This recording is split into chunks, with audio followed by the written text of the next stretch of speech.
د خپلو بچو قدر عزت کوئ. په یو محفل کې به یې رټئ نه، بېعزتي به ورله نه کې. هر انسان غواړي چې د هغه زوی دی یو ښه ډاکټر وي، یو ښه انجینیر دی وي، یو ښه عالم مفتي دی وي، یو جج دی وي، یو ساینټسټ دی وي.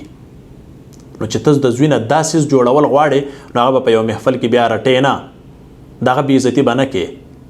د هغه عمر ته به نه ګورې چې دا خو لا اوس د 4-5 کالو دی، زه به د اوس ولې عزت کوم، چې کله وخت راشي زه به بیا د هغه عزت کوم. نه، د دې زوی دپاره ته اکیډمي، ته یو سکول یې، ته د تربیت یوه غېږه یې. نو چې کله ته د زوی نه یو مفتي عالم جوړې نو چې څنګه د مفتي او د عالم ته قدر کې، نو په ورکوټوالي باندې به ته د زوی د هغه شانتې قدر کې چې څنګه ته د یو مفتي او د عالم کې چې په هغه کې هغه خصوصیت، هغه خوی بوی راشي، ته به د هغه عزت کې. که هغه روټۍ نه خوري او هغه غوسه وي نو څنګه چې ته یو مفتي ته وې یا دې غوسه وي یا هغه روټۍ نه خوري یا څه خبره یې زړه ته کوزه کړي،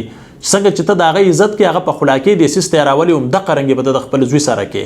هغه له به ته د وخت نه عزت ورکې چې هغه ته ماحول جوړ شي، د هغه ماحول مطابق به دې ګروت کوي، دی به په مخ کې وړاندې ځي.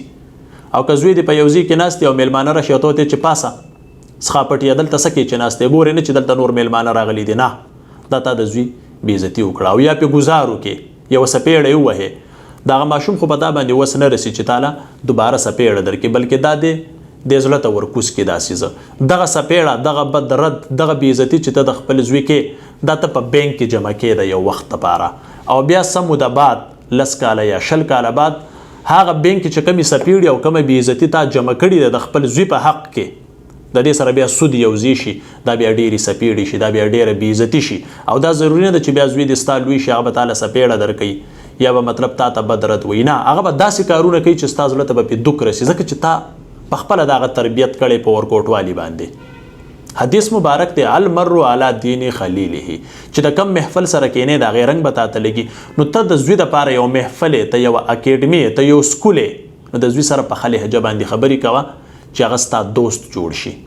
څنګه چې حدیث مبارک دی چې په کم محفل کې کینې د هغې رنګ به تا ته لګي. نو چې ته زوی ته بدې ردې وې، د هغه نه چې کم نسل پیدا کېږي هغه ته به دې بدې ردې وي. دی چې په یو محفل کې کیني دی بیا د بدو ردو سره عادت شي، په هر ځای کې دی کنځلي کېږي، په هر ځای کې د ده بېعزتي کېږي او دی بیا احساس کمترۍ طرف ته ځي، ځکه چې د اکیډمۍ نه د هغه د کور نه دغه دا حالات روان دي. نو چې کله په کور کې د یو انسان عزت نه وي نو په معاشره کې به د هغه عزت څنګه جوړېږي. بیا دا بعضې خلک وایي چې یاره ما له ډېره زیاته غوسه راځي چې کله ماشوم ورانې کوي یا هغه کوي یا دا کوي. تاله چې غوسه درځي نو ته د خپلې غوسې علاج وکړه، دا ستا پرابلم دی چې ستا زوی اوس کمې نمبرې واغستې په سکول کې او دا ته په هغه باندې بېعزته کې، په فیلیر باندې، په ناکامۍ باندې به زوی بېعزته کې. نه، هغه دې پنډ نمبرې واخلي خو چې په هغه کې عقل نه وي، د هغه خوی بوی برابر نه وي، هغه په یو محفل کې کیني او تا شرموي، هغه دې بیا پنډونو نمبرې اخیستې په سکول کې، په یونیورسټۍ کې، په کالج کې، تاله یې څه فایده چې ته پکې بېعزته ستا مخ نه کوي، ته به په هغه نمبرو باندې څه وکړې. نو همیشه د بچو تربیت کوئ، او کله چې د انسان تربیت ښه وشي یقین وکړئ هغه په ژوند کې ډېر په مخ کې وړاندې ځي، په هغه باندې ستا نوم روښانه کېږي. او چې ته خپل زوی رټې هر ټایم ته د هغه بېعزتي کې، د هغه مایند، د هغه سوچ هغه شانتې جوړېږي، نو چې دی کم ځای ته هم ځي د هغه سره بیا هغه لوبه کېږي، کومه لوبه چې ته د هغه سره څنګه ترسره کړې وي. د دې ماشومانو دپاره، د دې بچو دپاره د مور او پلار غېږه د دپاره یو غټه اکیډمي ده. دی چې کله په یو ځای کې کرایم وکړي، یو جرم وکړي، د چا سره جنګ جګړه وکړي بهره، نو دی ایسته رامنډه کې د خپلې مور خواته راشي او د هغې په لمنه کې ځان تاو کړي. تاسو وګورئ په دې کورونو کې واړه ماشومانه، نو هغه چې کم ځای ته هم لاړ شي چې د هغه سره بد کېږي هغه ځان کور ته راورسوي، د نورو خلکو نه ځان بچ کولو دپاره د مور پلار غېږې ته ځان راورسوي. نو ته به دله مینه ورکې، ته به دې دلته وهې ټکې نه، که چېرې ته دا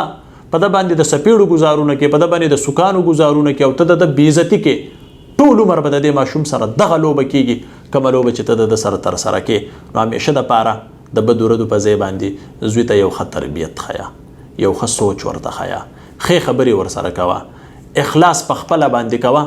هغه ته به هم داسې شو کېږي چې د ما پلار داسې دی نو زه به څنګه داسې نه یم.